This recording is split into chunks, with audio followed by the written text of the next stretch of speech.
Bé, sí, senyor president, fa bé de recordar-ho, que hi ha certa laxitud amb tots els grups parlamentaris, perquè concretament el grup dels comuns, a Suara feia molts amanellos i semblava que demanaven exageradament que s'interrompés algun dels diputats.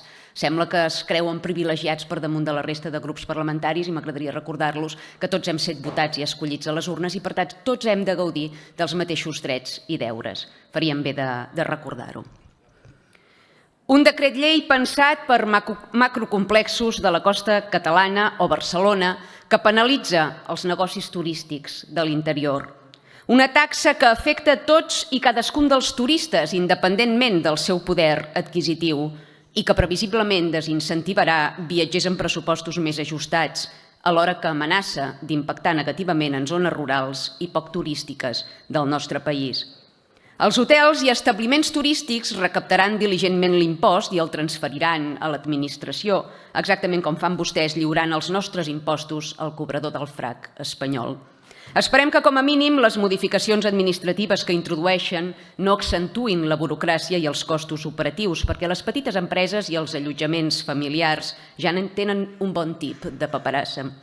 Un recapte que suposadament hauria de servir per finançar polítiques de sostenibilitat turística o millorar infraestructures locals que es veuen afectades per l'auge de visitants, però que els empresaris del sector turístic veuen com un perill per la solvència i continuïtat dels seus negocis.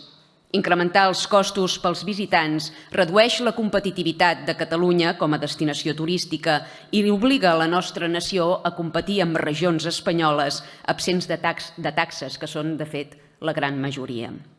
Els hotelers, propietaris d'apartaments turístics i altres operadors interpreten la mesura com un desincentiu i alerten que l'impost afegeix pressió a un àmbit que ja es veu afectat per regulacions estrictes i competència agressiva.